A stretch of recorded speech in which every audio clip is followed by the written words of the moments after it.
Hello and good evening, everyone. I'm Stephanie Agar, the V&A's Membership Events Manager, and I am so pleased you're able to join us for this online event this evening for what I'm sure will be a very lively and entertaining and engaging talk with Sathnam Sanghera and Tristram Hunt in conjunction with this very important, sorry, I'm balancing too many things, this very important new book. You can see I certainly found a lot to note in it myself. Empireland, How Imperialism Has Shaped Modern Britain, which I will also add is available in the V&A's bookshop. So if you don't already have a copy, please do. And a quick note as well, a quick plug, members do receive a 10% off discount, so you can get your book there. Before I hand over to today's speakers, just a few quick housekeeping notes. Today's talk will be about 45 minutes with then time for questions at the end. So if you want to send them in, we will be getting to as many as we can. We will be sharing a recording of the event afterwards. So we'll be sending it out to ticket holders in the next couple of days. So if you're not able to stay for the whole thing, you will have a chance to rewatch it. And we do hope to see you at future events. Please do check the V&A website and be sure to be signed up for our emails because we'll be announcing them over the coming weeks and months.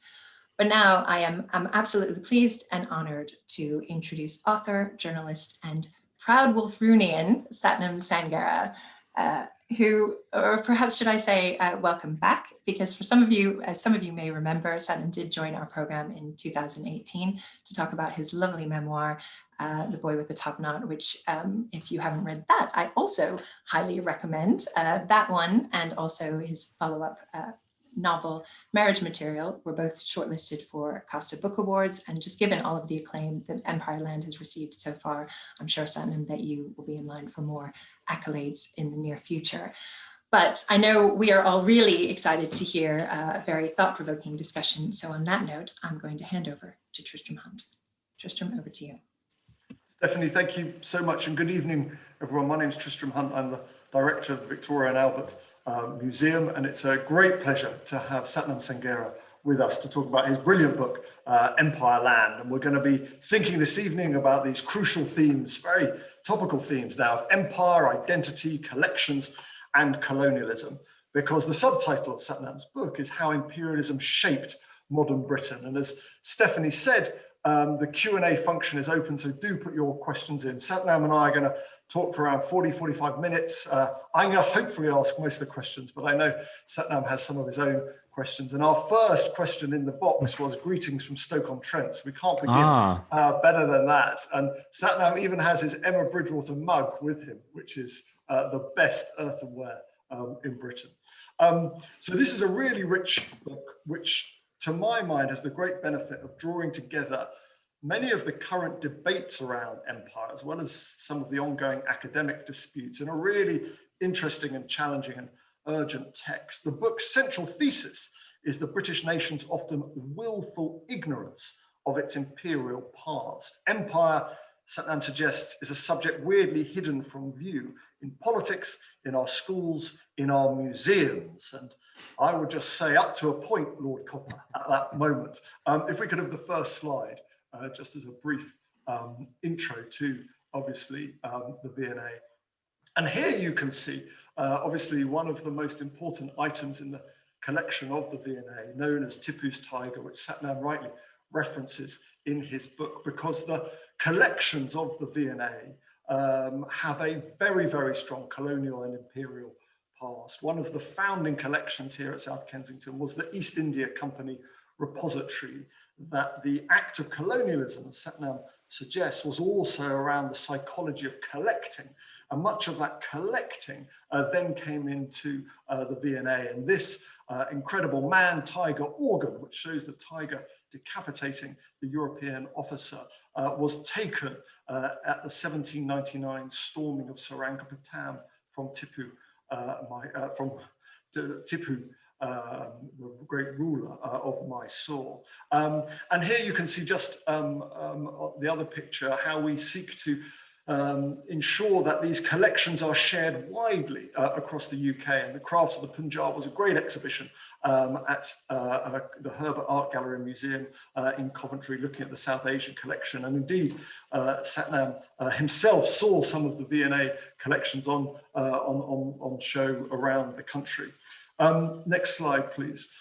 Since I became director of the V&A 4 years ago now, I've been really determined to ensure that we explore this imperial and colonial collection. And so we've put on displays like Magdala 1868, looking at the history of the Ethiopian collection within the V&A and how that came into the museum. And again, Sathnam quotes in his book the words from William Gladstone, who decried the fact that it entered the museum back in the 1870s and thought it should be returned to Ethiopia at that point. So these debates around restitution, repatriation go back a long time. And similarly, our recent display on the Asante gold weights, which were the product of an imperial kind of trophy hunting endeavor, again in the late 19th century.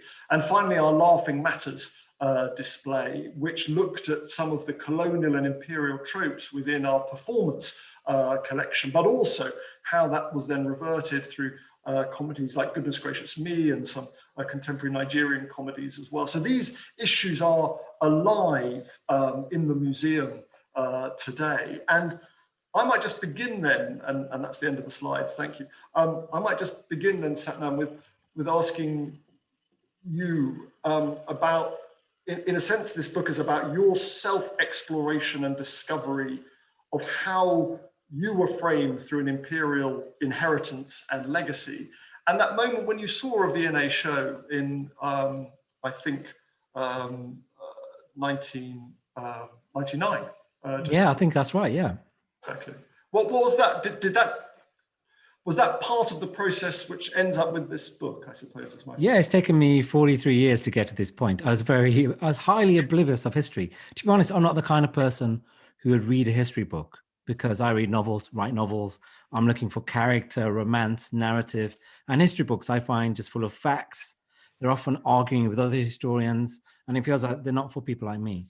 So it's been a long process, but yeah, the exhibition you had on the Sikhs, it was called the Empire of the Sikhs, I think, or the Arts of the Sikh Kingdoms. That was a really important thing for me and lots of Sikhs, because it's the first time we ever saw our heritage celebrated by a mainstream British museum. And I think that's why it's really important, the kind of things you do now. You know, it helps us accept the fact that we are a multicultural society. Explain, I think, to those who've yet to buy the book, but it's just a matter of time. In a sense, then, give us a sense of your biography, but then also the place of Wolverhampton within this, which both has a kind of, you know, substantial South Asian diaspora population, but then also the context of Enoch Powell and you write about this very, very brilliantly, his understanding of empire, and then how that was refracted through West Midland politics. Yeah, some reviewers have been very kind to point out that the book is balanced. And that was my main ambition, because I felt like such a thing didn't exist when it came to empire. And I think the reason I can navigate it is partly because I am a Sikh, and the Sikhs, our ancestry, you know, we took the side of the British, the mutiny of 1857. We fought in huge numbers in both world wars. Then we took advantage of emigrating across empire, first to East Africa and also to Britain. So we are imperial, and also the academics will tell you the Sikh identity was largely created or shaped by the British Empire. So it's not a subject I came to hating or with massive amounts of negative feelings. I just wanted to know more. And Wolverhampton is similar in that the mixed legacy of empire is evident everywhere. I mean, in the middle of town, you've got a statue of Prince Albert. It's called the Man on the Horse. And of course, Prince Albert he was one of the leaders of the campaign for abolition of slavery. But equally, you've got the Molyneux Stadium, and the Molyneux family had an actual slave in Wolverhampton who they educated. So the legacy of empire is evident everywhere in Wolverhampton, and no more so than in the figure of Enoch Powell, whose ambition in life was to be Viceroy of India. That was his great ambition, and the great tragedy of his life, he never got to do it. He even learnt Urdu at one point. And my argument is that the ultimate reason why he objected to multiculturalism, to families like my parents arriving in 1968, is that it didn't fit in with his racial view of how Britain should be. His imperial view, which is that white people are in charge and brown people, you know, respect that. Multiculturalism demands that all races are treated equally. And I think he really struggled with that, having had such an imperial upbringing. Within that is this fascinating kind of contradiction in terms of the ideologies of empire, because what you also point out is that particularly after the war, the notion of empire was, if one was kind of logical about it, multicultural, in that there was imperial citizenship around the world, and the right of subjects of the British Crown to come to the mother country after the war was something that people were proud of. So just unpick the fact you've got this kind of, particularly from the late Victorian period, a very strong white supremacist, racist component to imperial thinking, but also the notion that this was this multicultural collective, which in a way feeds then later through to the Commonwealth. Yes, I guess the biggest and most important legacy of British Empire for me is multiculturalism. The reason I am here as a British Asian talking to you tonight is that a bunch of Brits invaded certain part of India in the 17th and 18th century, right? And I think there's a certain amount of understanding about that, but it doesn't run very deep. So even British Asians will talk about, oh yes, our parents came, to help to rebuild the country after World War II. But that doesn't really give you the full story, because as you've said, the 1948 Nationality Act made citizens of empire citizens of Britain. And actually, that was true even before that act. And that, I think, changes the argument about multiculturalism completely. We endlessly talk about how, immigrant communities need to learn English, they need to integrate. And I believe that's true. It definitely is necessary. But I think the host community, Britain, has a duty to remember why lots of people from empire came here. And they came here because there was a centuries-long relationship, and they came here as citizens. The people on the Windrush didn't come here even with jobs in mind. They had no jobs. They came here as citizens to the mother country because they were entitled to. And I think that's an incredibly important point to remember. You also write about, and you quote this lovely account by the historian Richard Evans of growing up in the 1950s, of the organic naturalness, in a sense, of imperial connections, and whether it's, Indian Pale Ale, or not that he was drinking that as a 4-year-old, but the kind of, or pear soap or Bovril, or that landscape of empire, which situated people in this kind of set of global connections, which has now been lost. And I suppose is the argument that in losing that organic connection to empire, we need to relearn the history because it's not there naturally, in a sense. Yeah, I mean, some of the things are so mundane that we forget, sugar, tea, imperial products, our language. I mean, all those Indian words, bungalow, pajamas, dungarees, these are invisible things. All those companies that were set up because of empire. Shell, literally a company set up by Marcus Samuel to import shells, which I had no idea. And Liberties, of course, became famous importing the stuff that's displayed in your museum, all these amazing designs from India. The building itself was built from a ship that was called the HMS Hindustan. The building was called East India House. So we've kind of forgotten that. We forget that Wembley Stadium was originally called the Empire Stadium. We forget that the Scouts were going to be called the Imperial Scouts. And there's also the food, gin and tonic developed to help imperialists not get malaria. So I think so many of these things aren't particularly controversial. And I think people have concentrated on the more controversial aspects of my book. I argue that some parts of our politics exist because of empire. Our particular brand of racism, I think, goes back to empire. And then we've got the museums, of course. But a lot of the stuff is just day-to-day stuff that we forget is here because we once had a British Empire. You write a lot about, I mean, not just in the book, but your journalism and social media, about your mum, and how you couldn't actually speak to her yesterday because she was on the phone so much. But what did you learn from your parents about this imperial past, or was that not something discussed, or was it just assumed and sort of passed down in terms of heritage, diet, culture, literature? Yeah, that's a good question. I think that in general, I think there's an amnesiac tendency when it comes to empire in this country. We tend to see ourselves as the country that won World War II rather than the country that had the greatest empire in human history. And that creates all sorts of dysfunctions, I think. But my parents, I think, were typical of British Asians in having their own sort of amnesia, in that they would talk about why they came because my grandfather came and they were entitled to come, but they absorbed the narrative of the politics of Wolverhampton. So they always had their suitcases ready just in case we were deported, you know? And they would say things like, oh, you vote Labour if you want the Asians to stay, you vote Conservative if you want them to go home, stuff like that. And I think that was partly because they were so focused on making a success of themselves that they didn't think about the deeper reasons. It's partly a lack of education. I mean, my father is illiterate. But also it was quite painful because what they went through when they arrived in Britain, the racism they faced, it was very painful. I think that whole generation just didn't talk about it. But now you've got second and third generations who want to know about it, who are also very political about it. And I think that's why you're getting things like my book.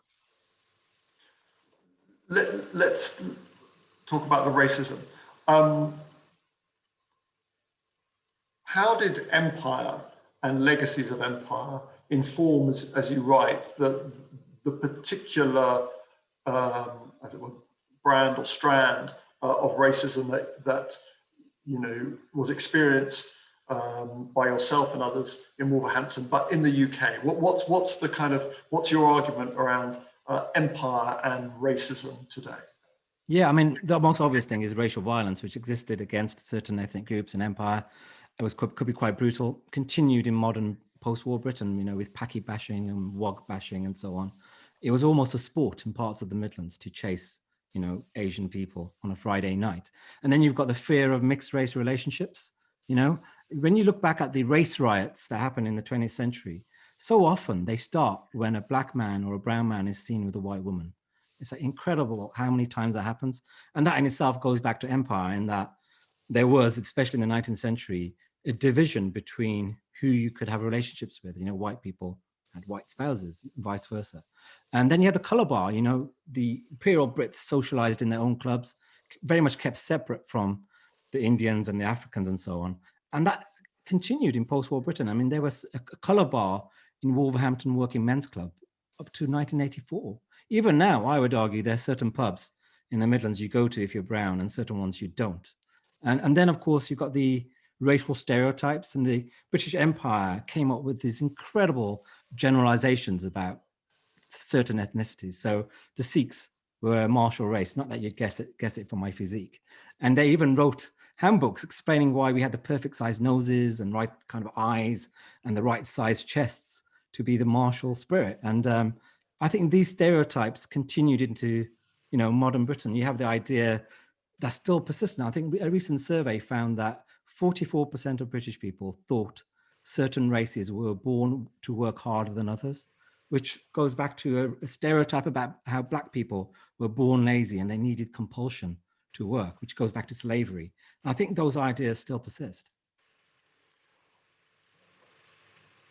Then when we think about the debate today, in terms of the kind of the legacy of that imperial thinking and racism today, is it your suggestion that people then are almost sort of amnesiac about empire because they refuse to face up, in a sense, to the racial consequences of that thinking? That's part of the landscape of forgetting.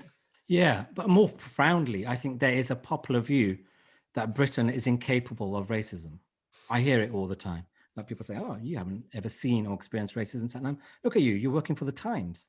You're speaking to the V&A. And I think that goes back to the fact that we won World War II, beat the evil racist Germans.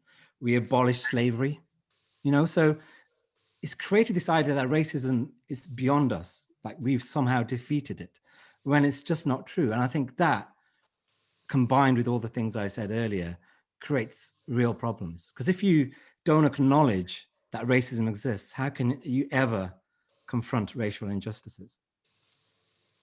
So you pursue this pathway into our imperial history, Empireland. through multiple spaces and places. So whether it's the country houses of England and the economies that supported them, which the National Trust has been doing important work on recently. And then you also begin to think about your own school and your schooling at ex-grammar school, independent school, and then Cambridge. Was this, in a sense, sort of, as it were, as you thought about it again, moments of revelation that you simply hadn't appreciated in the past? Yeah, it blew my mind. I mean, I guess I had an education not dissimilar to your own. And I thought, I've had the best education in the world. I was very skeptical about the idea of decolonizing your mind and your curriculum and so on. But I read Edward Said, and then I also read about what happened to many of the Indian princes when their kingdoms were taken over by the British Empire. And one of the first things they did is they put those princes through a British education. I mean, Dulip Singh famously, and that made them comply. It worked. I mean, they became incredibly compliant and became British gents. And reading about that made me realize that maybe something like that had happened to me, in that, I'd had this education. I supposedly was independent minded, but I didn't study a single brown author until my final term at Cambridge. And when people talk about decolonization, what it actually about, it's about widening your references. It's completely in keeping with the academic tradition. It's about putting books like Jane Austen in context of slavery. It's about putting E.M. Forster in the context of Indian writing, and I realized that my entire education had been designed to make me look down on my heritage. And I learned to value the novel over the Indian equivalent. I've learned to value English over Punjabi and kind of Hollywood over Bollywood. And that was quite amazing to realize at the age of 43. So where do you, I mean, what's your view then on the current controversy, which we in the museum world are kind of feeling as well, around, let's begin with the monuments debate about this idea that we're kind of, that there's a threat of erasing history or cancelling the past if monuments to Edward Colston of Bristol, for example, pulled down and elsewhere. Ministers worried about activist minorities rewriting the past. You're powerful in your book about that. Tell us your thinking.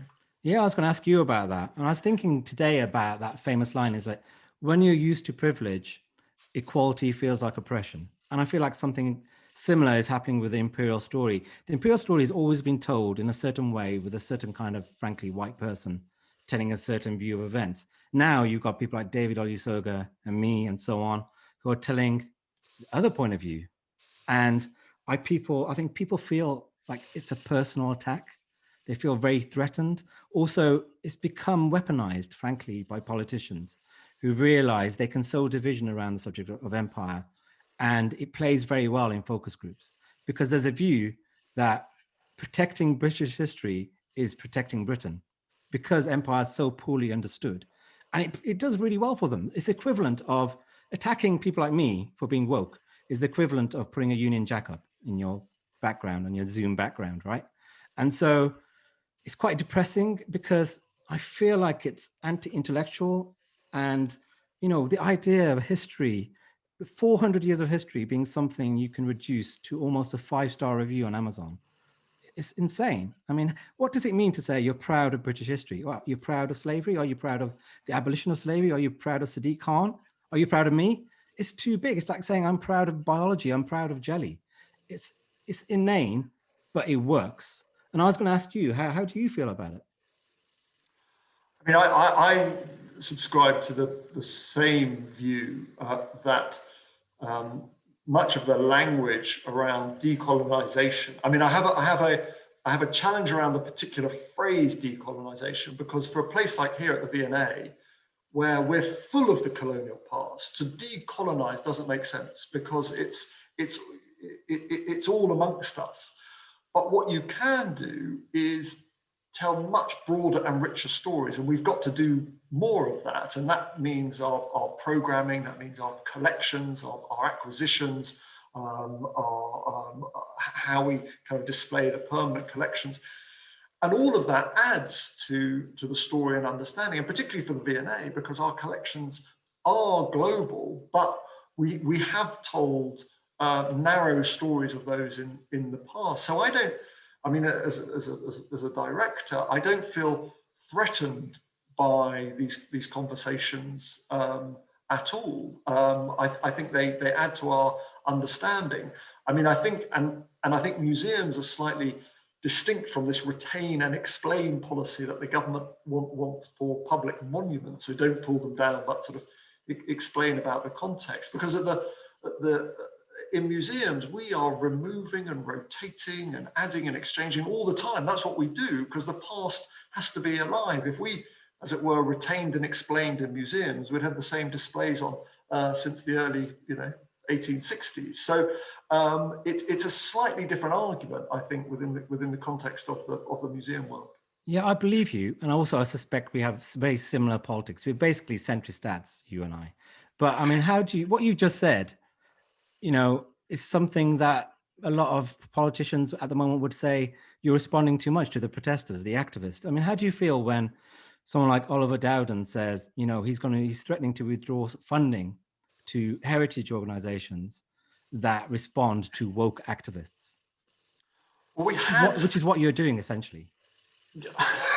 I mean, we had this meeting with Oliver Dowden yesterday. So all the heritage organizations, we read in the Sunday Telegraph we were going to be summoned to this meeting, and there were the heritage organizations and then the museums and others to talk about this issue.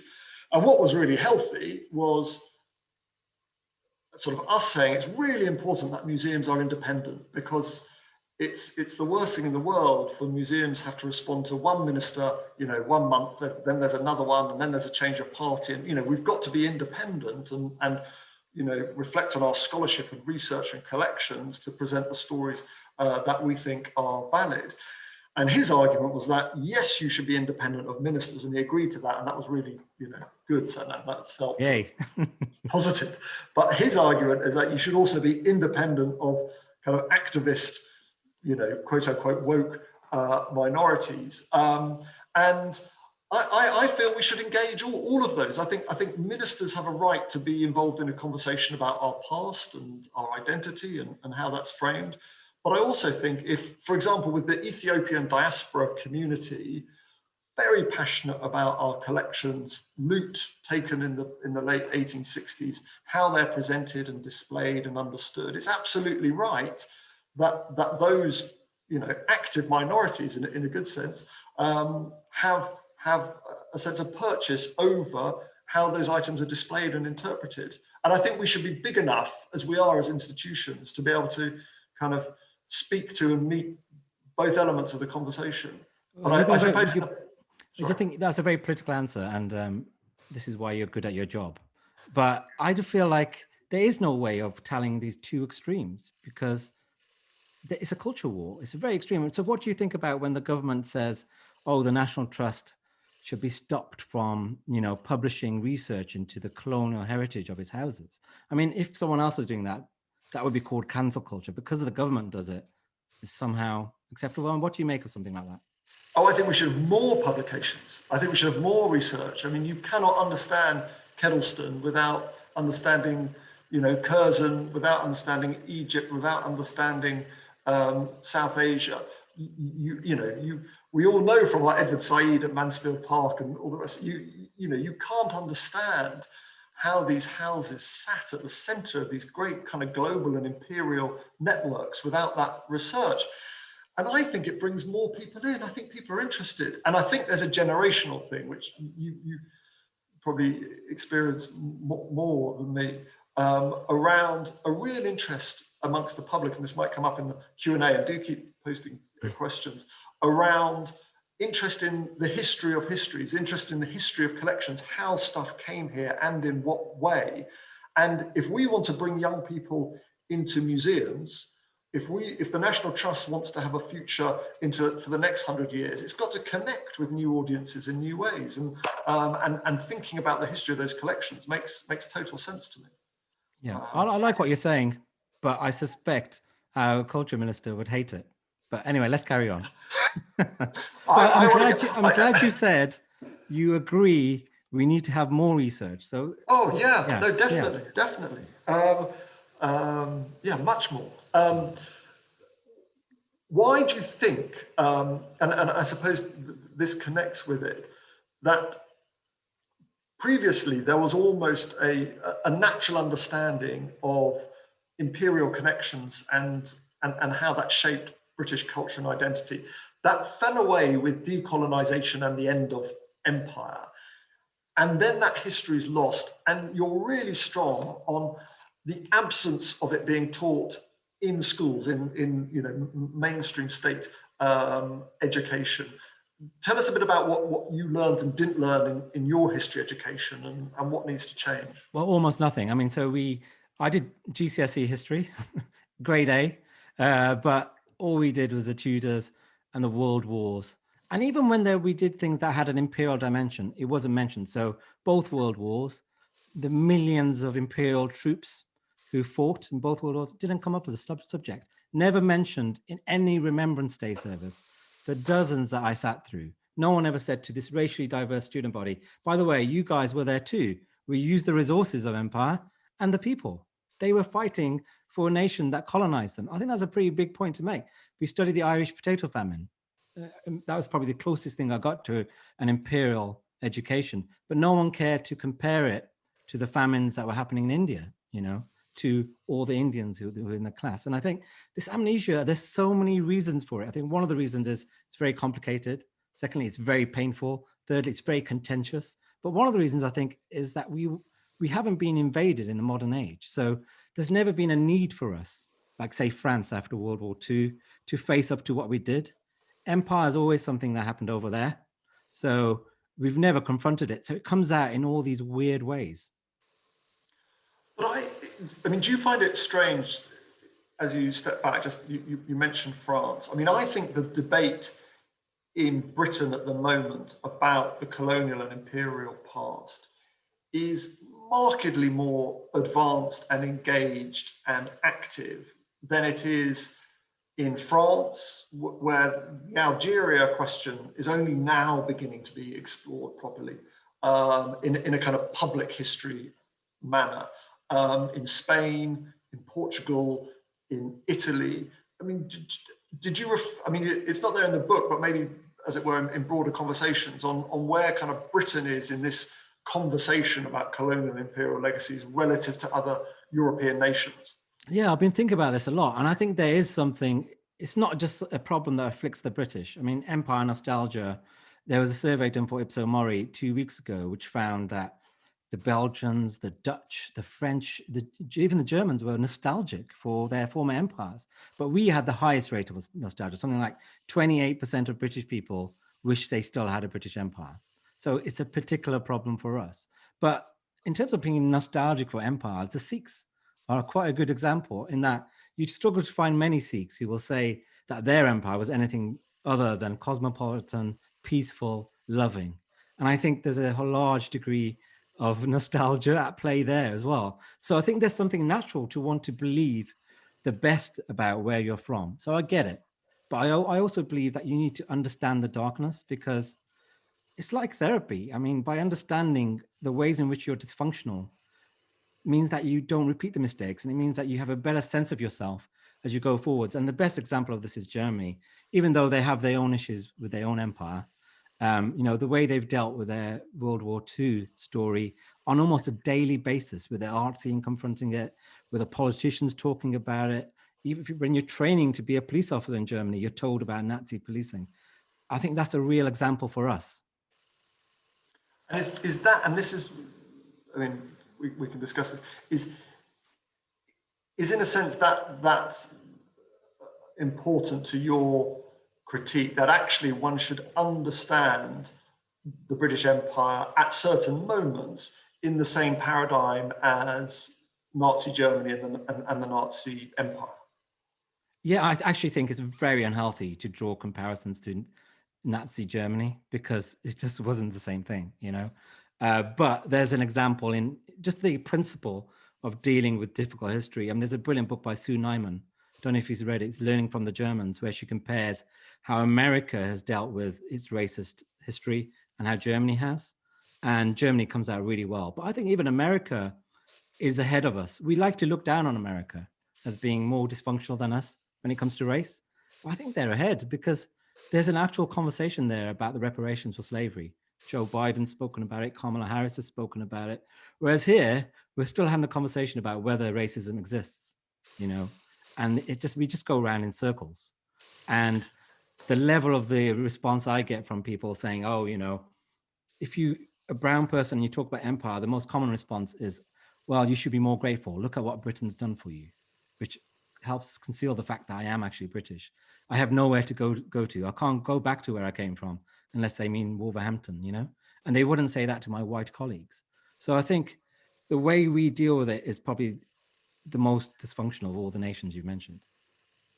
I think the only difference I'd highlight with America, that whilst America is undergoing, and particularly with the new administration, this great conversation about racial injustice, America's yet to really engage with its post-war empire, the Philippines, Southeast Asia. That America, the great Republic of Liberation, was this imperial force, and actually, until really quite recently, and I think that's probably a little way off. No, I think that's a very good point. But just think about how many American and Vietnam movies there've been. There've been hundreds, right? How many, off the top of your head, how many mainstream movies can you think of that have dealt with the difficulties of colonialism? I can think of Gandhi. That's it. There's hardly anything. The rest are kind of nostalgic films about the Raj. Zulu, certain version of events. Yes. So our film scene ignores 400 years of history. So because you write about this, say a bit more about this kind of imperial nostalgia, that whether it's hotels that you could, there's a market for it, isn't there, around the world, of these kind of high-end hotels, the tours. Yeah. As it were, Downton, it's kind of Downton abroad, isn't it, in a sense? Yeah, you can go on tea and tiffin colonial tours of India. You've got all those films like Indian Summers and, the TV series of The Best Exotic Marigold Hotel, where we always have to portray India in a certain period and with a certain rose-tinted view, and if you say anything negative about empire, like Lisa Nandy talked about, how the word empire should be deleted from OBE. Now, she was trolled for days and told to get back to where she came from. And yeah, it's quite dysfunctional, I think. Even though that was, as it were, the suggestion of replacing Order of the British Empire with Order of British Excellence, or that was a suggestion made, I think, by David Cannadine a good 15 years ago. It's it seems to hold. What I found particularly bizarre was John Major introduced the British Empire Medal, in the kind of the mid 1990s. This seemed a sort of interesting intervention at that point. The question now, I suppose, is what kind of landscape of reform, what kind of changes do you want to see, either in museums or education or politics, to make sure that there is this kind of reckoning and engagement with the past? And then we're going to move to questions from members of the audience. Well, let's talk about museums. We've talked about how we need a better education system. We need to teach it, and we need to face up to what happened with our racism and so on. But museums are a good kind of way to talk about the bigger subject. And my argument about museums is that, a lot of the looting that resulted in a certain amount of your artifacts was very controversial at the time. You've mentioned Gladstone, but Queen Victoria complained when Kitchener was going to get the Mahdi skull, and there was complaints about what happened with Tibet. It was very controversial at the time. It was against the Hague Convention to loot when that happened in 1903, I think. So that's a general point we need to remember about empire. It was often condemned by establishment figures at the time. And my other point about museums is there's an idea that if you start giving stuff away, the museums are going to be empty. David Cameron said that once. And it's just not the case, because we're talking about a very small number of artifacts which are disputed. And a lot of your stuff is not on display. I think the British Museum has 1% of its collection on display. What percent of your collection is on display? So we have around 250,000 displayable objects, because we have a collection which is both displayable and in a sense for research. So it's not, as it were, members of the public are not going to come through the door to look at these items. And of those, around 60,000 are on display. And the rest are, this wonderful phrase, resting, because you can't expose them to the light. Some of them are multiple copies. Some of them, there isn't the gallery space or isn't the exhibition. But you're right to keep the pressure on us in terms of putting as much on display as possible. But it's not as if there's that great kind of Malcolm Gladwell podcast about us being dragons sitting on this sort of hoard and not wanting people to see it. What we've felt during COVID is the absence of people seeing the collections. We want as many people to see as much of the collections as possible. That's what gives us meaning and pleasure in our professional lives. But I suppose your point is then, as it were, these items which are loot, what should happen to them in the future?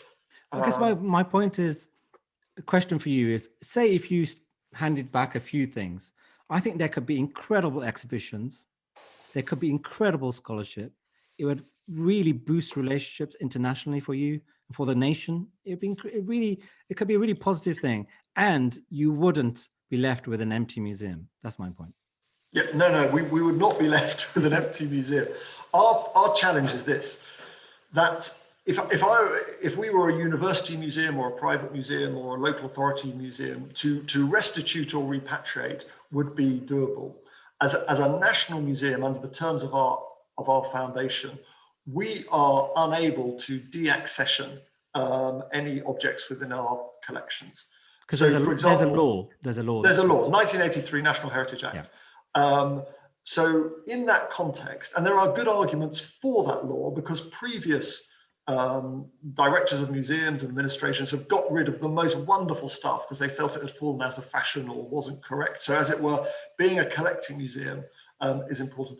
And also we make the argument that one of the great wonders of museums is to be able to contrast the kind of skills of Ethiopia alongside Korea, alongside Victorian Britain, and to tell that story of creativity and ingenuity.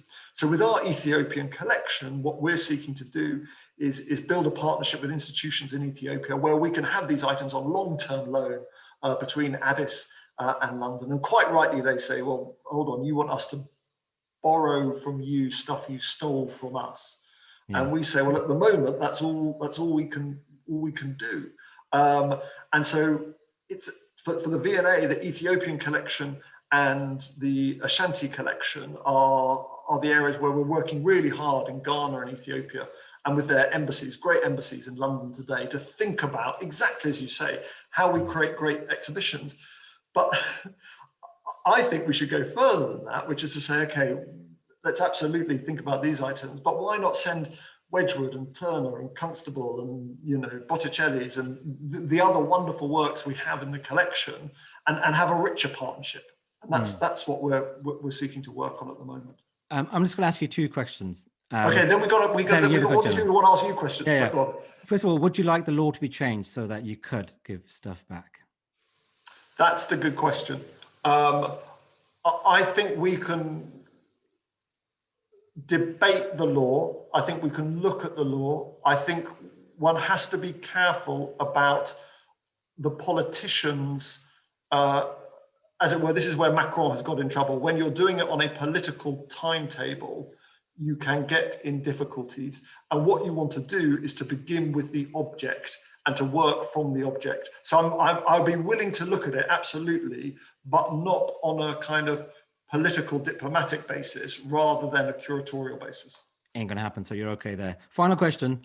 I mean, you have a policy of returning Nazi loot, right? What's the difference between that and, say, the Magdala crown, which was stolen, by British troops firing rockets at Africans with spears? 2 points. One is the law, that the law is different for Nazi spoliation because of, in a sense, still living family members who claim the property. So as it were, you're dealing mostly with second or third generation family members. And so there's a private property right connected to the spoliation, and also the law was changed to enforce it. And those are the differences. And I think I think there's a lot of kind of understandable kind of confusion surrounding that it's one rule there and another rule in a different format. But that's why in those situations, and we have returned items from the V&A collection to family members from whom these items were stolen by the Nazis in the past. Great, thanks for answering my questions. I should let you ask them. No, I'm gonna get, so we've got some. Yeah. As you look at them, I'm gonna say I do love the V&A. I just believe that you can give certain things back in a really intelligent, sophisticated, humane way, and it will make the institution even stronger. I'll shut up now. No. So, a question from an anonymous attendee. Your opinion on the Commonwealth. Is it empire by another name, or can it be a viable and equitable institution? I had a very interesting experience with that lately, because loads of people have been writing me saying, well, you know, if the world hated empire so much, why did all these countries join the Commonwealth? I haven't looked at the terms and conditions of joining Commonwealth, but I think it doesn't mean you approve of everything Britain did to you, you know? But I mean, I feel the way most people feel about Commonwealth is that it's kind of meaningless organization. Oh, don't say that. I'm looking forward to the Commonwealth Games. Oh, of course, Commonwealth Games in Birmingham, which I am looking forward to. Exactly. Those are a good thing. I know, it's just that traditional Wolverhampton distaste for Birmingham. That's the problem. The questions of reparations. Should there be reparations for empire, or more specifically for slavery? And if so, who should pay, how should they pay, and how far back in history do we hold countries to account for their actions in the past? I think that is just, it's a ridiculous idea, because we're not ready there. If we were having a conversation about whether racism even exists in this country, we are not ready to start talking about reparations. And I also think that's not the way to look at history.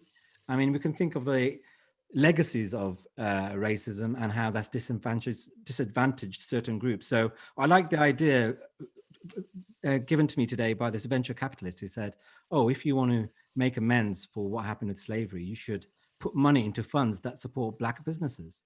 And I think that is a much more proactive way of addressing the issue. I'm gonna throw some of the museum questions to you now. Oh, God. In a kind of different context, what's your view then on the Parthenon sculptures held at the British Museum? My view on the Parthenon sculptures is that it's really boring, in that it's one of the few debates that's always being had, isn't it?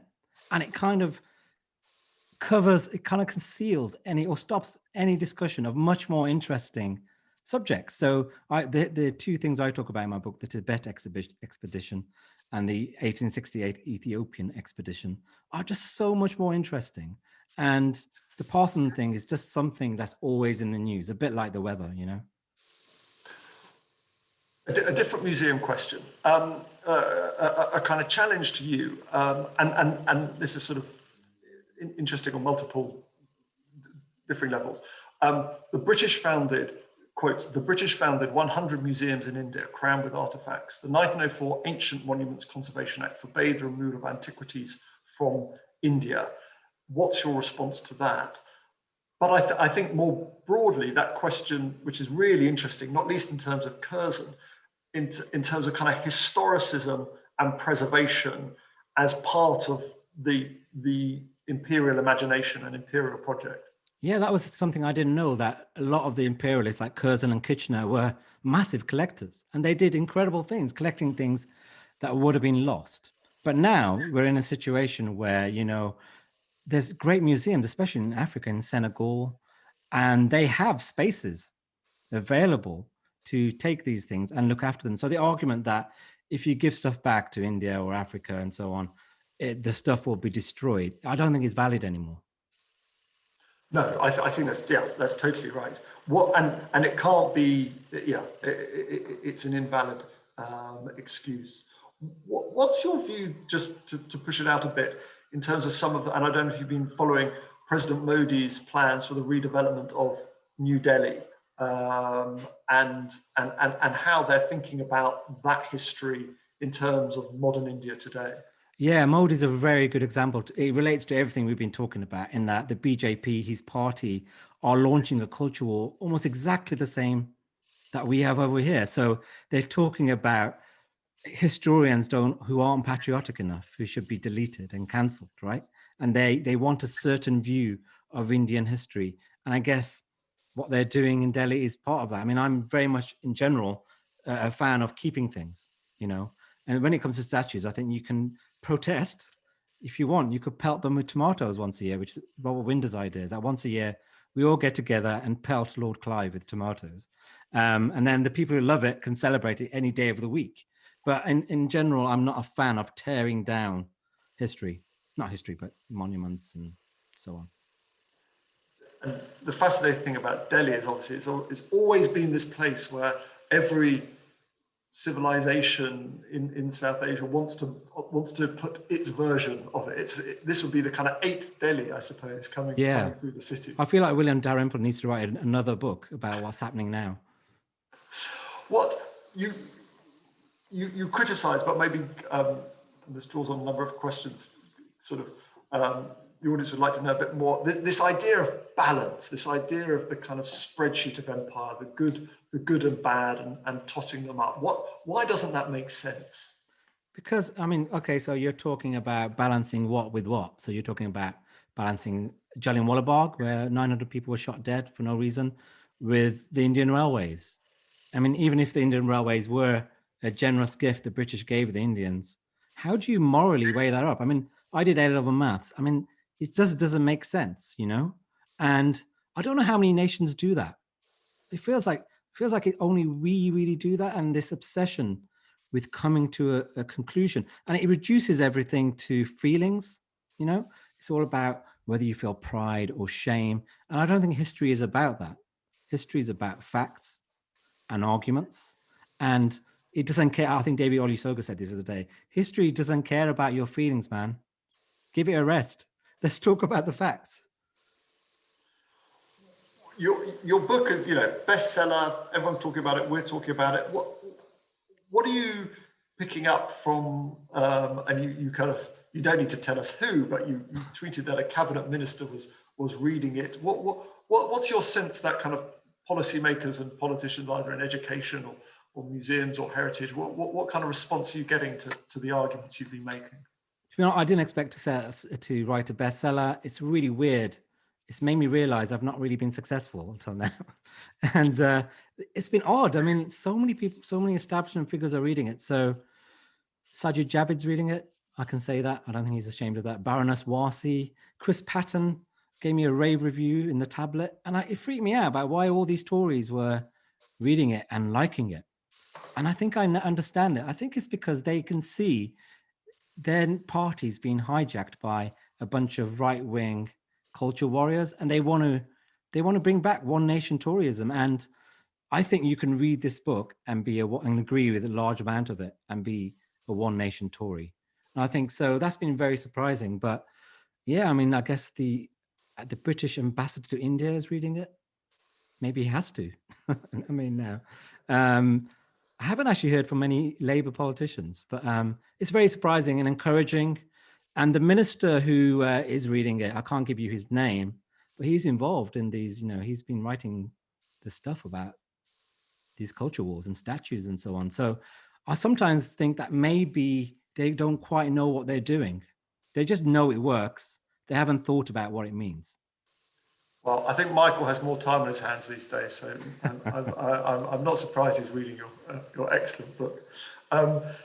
In a sense, that some of the political criticism to particularly South Asian conservative politicians like Sajid and Baroness Warsi, but both from people on the left as well as on the right, almost seems to kind of recycle some of that colonial thinking you point to within the book in a kind of highly sort of in a way which is highly regressive. Yeah, I mean, I've got no time for people who say, we should walk around in constant shame because of what British Empire did. And your old mate, Jeremy Corbyn, when he suggested that we change the curriculum a couple of years ago, I don't know if it's accurate, but the Telegraph reported saying Jeremy Corbyn wants to teach the crimes of empire. And I feel that is as dysfunctional as Michael Gove, who wanted to teach the amazing successes of empire. There's a middle ground, which I'm discovering from my readers of this book. There's a huge center ground of people who just want to learn, who haven't been taught stuff, and who want to navigate this. It's an echo of what's happening in politics, isn't it? The two extremes is all we hear from when there's a load of people in the middle who just want to sort it out. Well, this comment from is exactly in that frame. I wonder how Sathnam feels about this idea that discussing all aspects of Britain's colonial past, the good and the bad, openly, is seen by some as an assault and attempt to eradicate British history. Surely a healthy society should have the ability to discuss all aspects of its own history. Absolutely. I mean, you've got this absurd idea, that statues are history, when they're not. They're propaganda. It doesn't delete history. If you pull down a statue, people in Germany still talk about Hitler, even though all his statues have gone, But there's this parallel idea that we need to protect British history. And you saw the absurd logic of that during Black Lives Matter, when a bunch of counter-protesters turned up at a statue of George Eliot in Nuneaton, wanting to protect it. And they hadn't even thought about what George Eliot had done in Empire. She'd done nothing. Actually, she was a massive fan of abolition. And they were there, guarding it from the potential protesters. But that's the level of the public knowledge about Empire. It's very low. We're coming to the end of our time together, and we're again hugely grateful. I suppose my final question, drawing on some of these here, would be, what's the reception of the book, in a sense, within the South Asian community in Wolverhampton or diaspora communities? Is it getting traction in mosques, in temples, in gawalas? What's the reception there?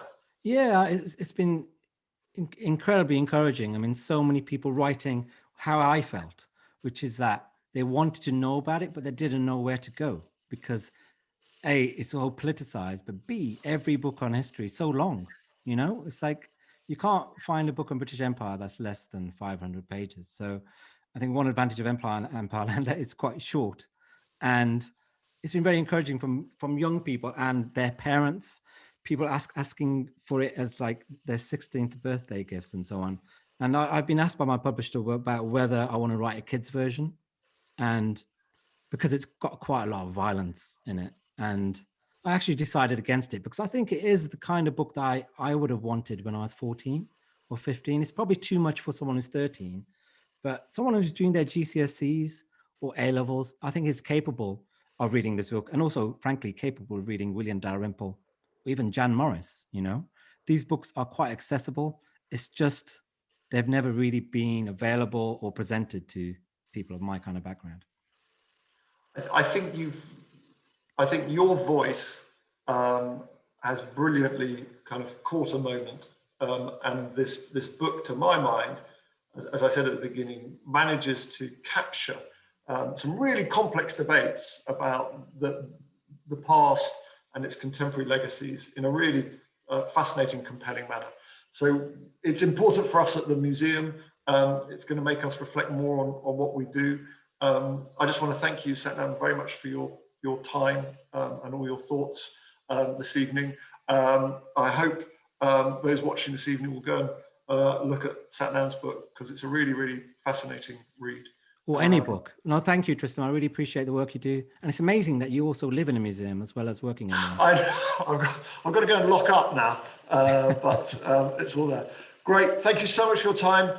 Ladies and gentlemen, thank you for being with us this evening. The most important thing you can do after buying Sathnam's book, if you believe in the V&A and public institutions as museums debating this area, is to either continue to be a member of the V&A or become a member of the V&A.